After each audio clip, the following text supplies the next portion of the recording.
Hello and welcome to Madison Square Garden here in the heart of New York City. It's the site of a troubling Game 5 for your Indiana Pacers here in the Eastern Conference Finals. The day started on Thursday with such excitement, hope. There was a buzz in the air surrounding this Pacers team looking to punch its ticket to the NBA Finals for the first time in 25 years.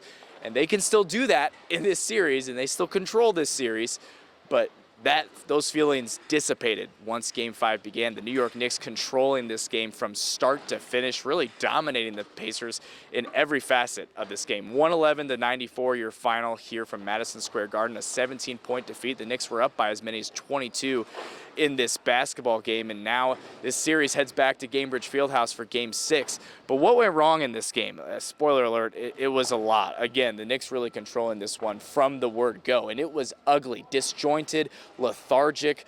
Just it felt like the Pacers were kind of a no-show in this basketball game. Jalen Brunson started the game on fire, 14 first-quarter points. He ended the game with 32. He was brilliant, and that's what the Knicks need to have success against the Indiana Pacers. And look, the Pacers just not looking as fluid as we've grown accustomed to them looking. They had no rhythm. They had no flow offensively, defensively, making mistakes that we have not seen in a long time. This is one of the hottest teams, if not the hottest team, in the National Basketball Association during these playoffs. And here's a kicker, too. In the painted area, New York outscoring the Pacers 60-34. It felt like the Pacers had all sorts of problems getting the ball in the paint, while the Knicks could seemingly get there at will. Karl-Anthony Towns with 24 points and 13 rebounds in this game. First half was ugly. It was not good, but we've grown accustomed to this Pacers team bouncing back within games after losses. That's kind of their MO, shooting only 37% in that first half, and things went from bad to worse. Now, they did get it to within 10 a couple of times. You thought if a shot goes here or there, they can get back in this game, but just unable to make that ultimate run to get back in this game, and the Knicks stiff-arming them every single chance they got. Pacers just couldn't recover. New York forces a Game 6. Look, they still lead this series 3-2, okay, but a 17-point loss for the blue and gold here in Game 5. We caught up with Rick Carlisle, Tyrese Haliburton, and Pascal Siakam post-game on what went wrong in this one.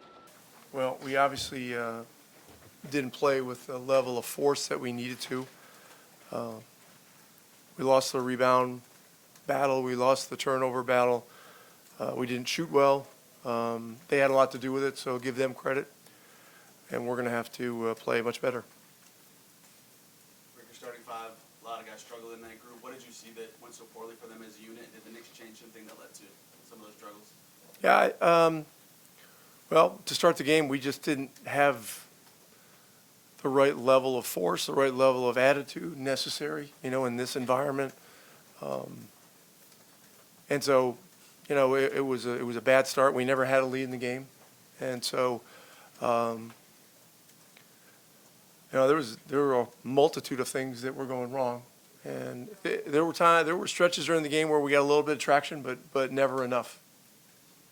In games 1 and 2, we came back in the second half of the game.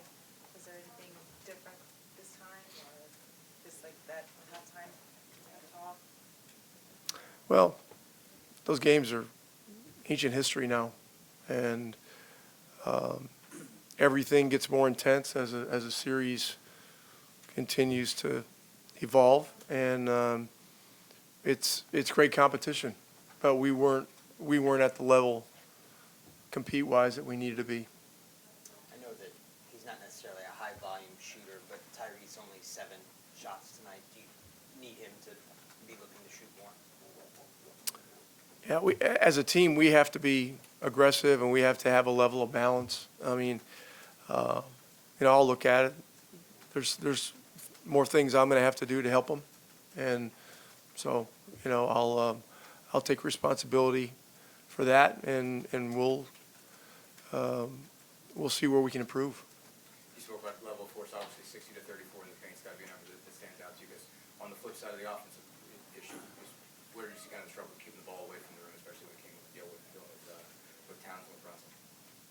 Yeah, I mean, it's just really overall disposition, posture, force, intensity, all that just simply was not good enough. And look, there were some stretches. There were some stretches I thought in the third where we were doing some things and started to get some traction. I think we had it to 10 or 12 one time. And then it got back up to 13 or 14 again, you know. So a lot of things we got to do better. Under 16 minutes for Aaron, shorter stints for him. Is that health related? What's going into his rotation? Just looking for people to go in there and battle. You know, he got off to a bit of a slow start. You know, I wasn't sure. Maybe he was slowed a little bit by the ankle. So got Shepard in there right away. Then Matherin got a game going. So, you know, so that dug into Aaron's minutes some. But everybody's just going to have to be ready for game 6. Coach, looks like you guys did a good job of punching down weaker defenders, but couldn't get the shots to fall. Just, were you happy with the shots you guys were taking today, or did the Knicks do a good job of closing back shots even regardless? I thought we had stretches where we had good shots and didn't convert, but overall, it wasn't, you know, overall wasn't good enough. Aggression after games like this, 7 shots for you today. Was it something the Knicks were showing you? Did you feel like you couldn't get to your spots? What led to the night that you felt like you're at today? Yeah, rough night for me. I got to be better, setting the tone, getting downhill. You know, I feel like I didn't do a great job of that. But I watched the film. There were some different things they did defensively. But for the most part, I think their base stuff was the same. They picked up the pressure a little bit more, tried to apply more as the game went on. But yeah, I got to be better, and I'll be better in Game 6. But you know, I watched the film and you know, learn from it like I always try to do, and you know, be prepared for Game 6. Starters in general as a unit weren't particularly good tonight. What did you feel like was going wrong for you guys, and how much do you feel like stems from that stuff you just said? What's Yeah. going on with you? You worded that in a nice way. Yeah, we weren't great as a group. I thought, you know, we lost the margin battle today. You know, I thought they did a better job in the margins. You know, we turned the ball over too much, didn't rebound to our ability like we have shown this series. And when you do those two things against these guys in a game that comes down to, you know, so many possessions, it's tough. It's tough. So we got to be better as a group. I think our pace has to be better, and that starts with me. I got to be better there. Yeah, as a group, we've shown that we can have some success, you know, this playoffs, and it was a rough showing for us tonight. So, you know, we'll watch the film, see where we can get better, and be prepared for Game 6. You've been talking a lot about your pace. Is it too much for the Knicks and all that? So then they turn up the ball pressure tonight. Yeah. Did that surprise you at all that they actually kind of tried to play a little more like you guys play? No. I mean, we're up 3-1. Their season's on the line today, you know, so I understand they're going to come out and play hard, you know, increase the pressure, do whatever they got to do to win. And they did a great job of that. And, you know, now it's on us to respond in Game 6. So I think when you get here at this point, there's no such thing as surprises. You know, you got to be prepared for whatever is to come. So, you know, they you know, kudos to them. They played better than us today, and we got to be prepared for Game 6. Just on that note, how do you think they changed things as far as just trying to take away the throw-ahead game? It seemed like it was harder for you guys to push the ball through the air. Yeah. You know, you had a couple turnovers doing that. Yeah. How did they do things differently to try to take that part away? Yeah, I think they just did a good job applying pressure. Just did a better job defensively than they did last game. Switched some things up. We saw some blitzes. Brunson's shows were a little harder. They switched a little bit more down the line. They mixed things up as the game went on. But again, just you know, the great part about the playoffs, you watch film, see where you can get better, and you play these guys again in 2 days. So, you know, I think there's a lot of room for improvement. You know, I think that's the great part about playoff basketball when you play a team so many times is there's always something that you can get better at and improve, even in wins and losses. We felt like our preparation was right. You know, as a group, I felt like we approached the day the right way, but I feel like I could have been a lot better. So, you know, put it on me, and, you know, I'll be better in Game 6. You mentioned the pace. Obviously, there weren't the same number of, you know, early offense transition opportunities for you guys tonight. How much of that is related to what was happening sort of on the other end of the court? Like you mentioned the offensive rebounds and that kind of thing, and just sort of what was happening in defense. Yeah, I thought defensively in the first half, I thought we got enough stops. You know, I thought we were fine there. We missed some open looks, turned the ball over a little too much. There's definitely room for us to improve defensively. You know, that wasn't a great defensive game for us. But, you know, our pace definitely goes down when we're taking the ball out of the rim, you know, the whole game. So we got to get stops. That'll jumpstart our offense, allow us to play faster if we can get more stops. But again, it's a thing that there's ebbs and flows. There's so much we get better on defensively, so much we get better on offensively, and those two are really heavily related. Also defensively, if we're turning the ball over and taking terrible shots, then it's hard to get stops as well if they can get out in transition. So, both things affect each other, and we can get better on both ends. But you just watch the film and learn from it. That's really all you can do at this point. See where you can get better. Like I said, kudos to them. I really feel like they won the margins, and against a team like this, when that happens, they're tough to beat. So we got to be better in Game 6. You guys have not lost back-to-back games since March. What is it about the mentality of this team? How you guys are able to bounce back? Yeah, I mean we're a resilient group. We always want to respond when things don't go well. After a game like that, we understand what the stakes are, and we understand the conversation, what it will be around our group. But we're fine. We're fine. There's no need to panic or anything. It's a tough loss. We really, we got it to 10 a couple times. We cut it down, and we just weren't able to, get over that hump to get, enough stops to get back in the game. So. There's definitely room for us to improve, and I think the great part about this group is, and our staff is everybody's, addicted to film study and figuring out where we get better. And Coach Carlisle's a savant at that stuff. So, after a game like that, I know he's going to be all over the film. I'm going to be all over the film. We'll be talking a lot tomorrow. As a group, we'll all be talking, seeing where we can get better, and we'll look at it all as a group and see where we can get better and improve for Game 6. You talked about couple more guys. The resilience in this group, and there's no need to panic. And I saw it from the game. You walked off the court with a big smile on your face. Was that kind of as a leader sending a message that we're okay? Yeah, I mean it's one game. I think their crowd's excited as they should be, and there's a lot of energy in the building, and I have the most confidence in myself and our group, to play to our ability in Game 6. So I don't think there's any need to panic by any means. We get another game to go back at home and attack these guys and get better. So I look forward to Game 6, and we're prepared. We'll be prepared. One more, if everybody has one. Jamal, good. All right, thank you guys. Appreciate it. What you feel like you guys were struggling with from the game? Yeah, they were more aggressive from the jump. They brought the fights to us, and I just didn't think we brought it enough to. I think we finished the quarter okay, but we just didn't bring the fight to them the way they did to us. So, we just got to learn from that. What about in the second half of the game? Coming from halftime, usually try to refresh. Yeah, no, I mean we came out. We had a little bit, just not enough. Just not enough. They had way more than us, and we gotta go back and watch the film, correct it. But it's all about just will and energy for sure. How much of it was them? I guess what did they do, especially on their side of the defense when you guys trying to get the ball? Nah, they played harder than us. I think they played harder than us. Loose balls, like rebounds, like all that. We got to be able to win that battle. Pascal, can you make sense of it for those of us who don't play this game at this level? Like, what was at stake, and you're saying they played harder than you guys. You didn't fight them hard enough. How is that possible? What do you mean? How is it possible to not fight hard enough in game? What are you talking about? They played harder than us. It's okay. We played hard, but they played harder. What's your point? I don't get it. My point is, you're saying you guys got out-fought, and I'm saying That happens in the game, though. That's basketball. in game 5 we didn't make play. You're saying You're good? You're good, bro? You're looking for something, I know, but damn. No, but I'm telling you, though. I told you. What else you want me to tell you? I want you to tell me how. That's all I'm asking. Well, what about you tell me? So go ahead. Who's this guy? Who's this guy? What's your name, bro? Oh. Good.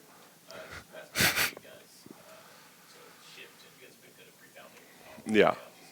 Nah, we've been a resilient team all year. I think we've shown so far that we can fight, we can bounce back. And again, we've been playing against a really good team. And we beat them at home. They came back at the home floor, and they executed well. They played better than us. And I just think that we've been all year just an amazing team at just bouncing back, and our strength has been just being together, fighting hard together, staying together no matter what. You know, nobody put put us had us being here right now. We up 3-2 in the conference finals. Like, it's amazing.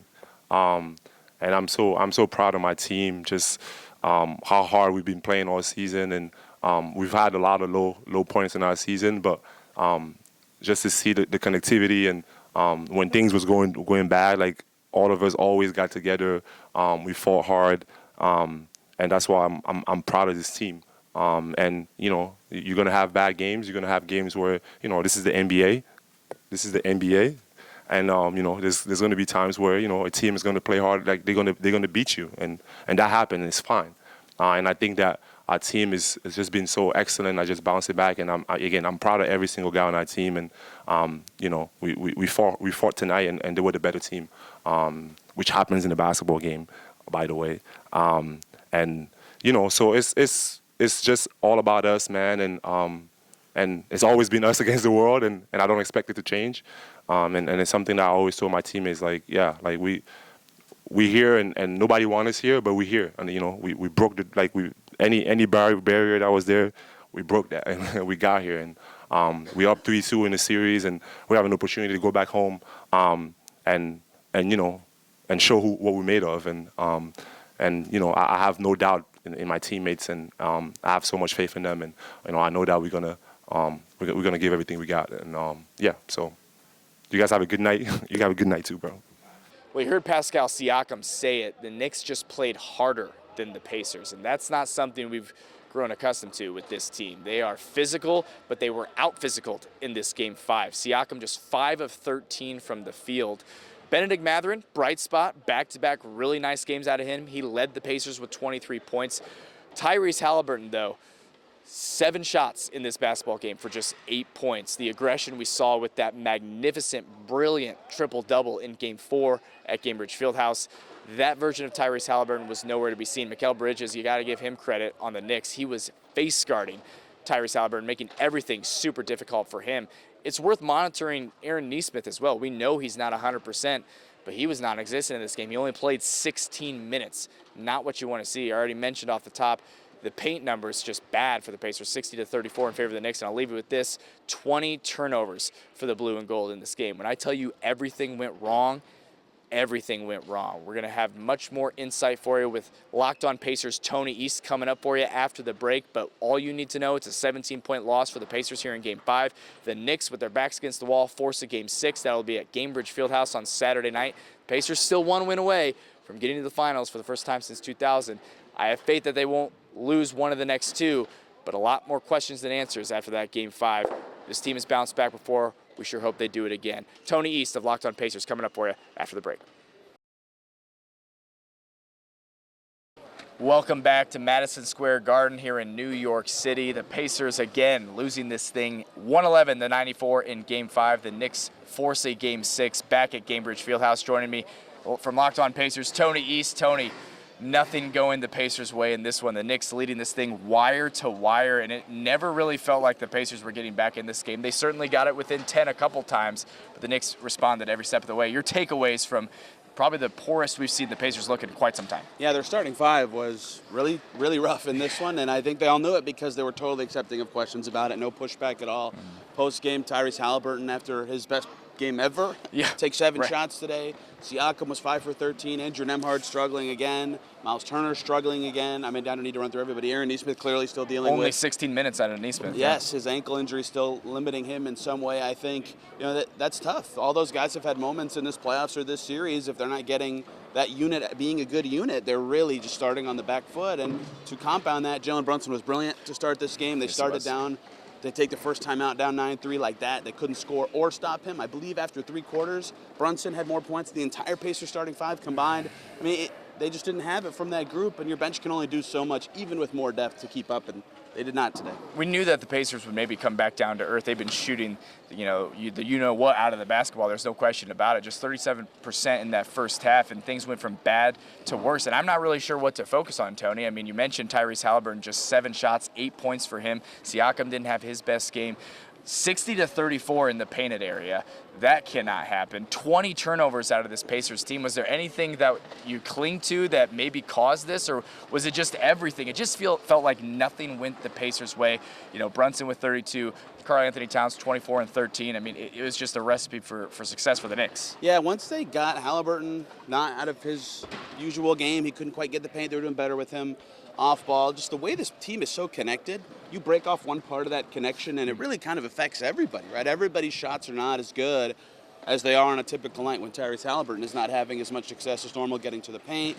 Like, he talks about aggressiveness. Fans want to talk about his shot attempts. He never says that. He says, when I'm getting in the paint, I am at my most aggressive. And he wasn't even able to do that today, and the Knicks deserve a lot of credit for their defensive slight shifts here and there, and he said he'll watch the film and try to be better. But, you know, he's the head of the snake, and when the snake's head is cut off or limited, it's hard to get the rest of the team going. That's why bench groups that had a little more effect from McConnell or Ben Mathurin having another effective game with some pop, those groups were a little better and were able to chip at the lead. Jarris Walker showing some life in this series today. You know, all that really mattered, but they just got no connection out of that group. And when the Knicks are scoring, they can set their defense. It just turns into this snowball effect of struggles for the Pacers. 60 points in the paint for the Knicks. It felt like they were getting to the paint at will, whereas, like you just mentioned, Tyrese always talks about 2 feet in the paint, and that's when you make things happen. It felt like the Pacers could not get in the painted area, let alone finish, and they weren't hitting from outside either. It just felt like everything was going against them in this one. You mentioned Benedict Mathurin. I did want to touch on him. That's back-to-back really nice outputs out of him. 23 to lead the Pacers in this game 5, excuse me. Anything to propel him going forward, because that's a guy that we wanted to see this from, and now that's back-to-back nice performances from him. Yeah, getting a little more chance and taking advantage of it. The Neesmith injury has led to opportunities, and it was a classic chicken and egg thing. Does he deserve opportunities to play well, or does he need to play well to get the opportunities? Well, now he's had the chance to play and is doing well. You know, how do they keep working him in? Because 2 consecutive 20-point games today, he tied his playoff career high with 23 and was able to actually get to the basket, right? Some of the struggles you just talked about, they couldn't get to the paint. He could, and he drew fouls in doing so. His defense, he's become more important as a defender throughout the series, especially with those second groups, taking the Brunson assignment every so often. You know, he'll be important, I think, in however many more games there are in the series or the playoffs for the Pacers. Maybe their only bright spot on the whole team today, besides Jarris hitting some threes and getting out on the floor. Yeah, they got to figure out if they can keep that going, because on one hand, yes, he's playing well. You want that to keep going. On the other hand, it's coming because Aaron Neesmith, who was so awesome early in the series, isn't playing as much or as effectively. It's hobbled, yes. No question about it. Just the Pacers' second loss on the road this postseason. It just goes to show how we've come to expect them to perform outside of Gainbridge Fieldhouse, and that's no easy task, especially at Madison Square Garden. All right, Tony, we don't want this to spiral, and when the Pacers, and we've grown accustomed to the Pacers playing so well and so consistently well, even in losses during this postseason, how do we prevent this from spiraling? Because you come into the day on Thursday 1 win away from the NBA Finals. It's within your grasp, and it's still there. You got to win one of the next 2, and we certainly have confidence in the Pacers to do that, but this was ugly. There's no sugarcoating it. This was ugly. How do you keep that from carrying over to Game 6 at Gainbridge? Yeah, one thing that they'll say, and they'll be right to say, is they haven't lost back-to-back games since March 10th. Yeah, right. Their response ability, that's not a word, their ability to respond has been just fantastic, right? That's one of their superpowers as a team. They lost Game 3 of this series in a heartbreaker. They said, we got to fix this, and that, and they fixed those things, and they won the game. They were dreadful in Game 3 against the Cavs. They said, we need to beat that, fix this. And then they were at 41 at halftime in Game 4, right? They say it and do it every time so far. This is the first time they've lost to Game 5. This is their first Game 6 this postseason. But every time they tell us they need to adjust and they know they need to respond, they do it. Yes. And they did that last year, too. They have a lot of sharp people on that staff and on that team to make adjustments. And they have a lot of good leaders to get them mentally prepped for games. You don't want to be in the situation where you need to use those things, but it's worked well for them so far in the playoffs. They'll have 2 more chances to use those skills to win one more time. It's the first non-Game 3 loss for the Pacers in this postseason as well. So we can get that kind of storyline out of here. But look, like you said, Rick Carlisle is going to hold these guys accountable. He talked about the harsh film session after the loss to the Knicks, earlier in the series, and I suspect the same thing going into Game 6 at Gainbridge Fieldhouse. That'll be Saturday at 8 o'clock. We'll be back here on WTHR+. That's Tony East of Locked On Pacers. Excellent insight as always. I'm Dominic Miranda. This is Madison Square Garden. We'll see if the Pacers can punch their ticket to the NBA Finals come Saturday and hopefully not come back to Madison Square Garden for Game 7. Thanks so much for watching. Keep it Locked On 13 on air, and of course right here on WTHR+ for all your Pacers playoff coverage.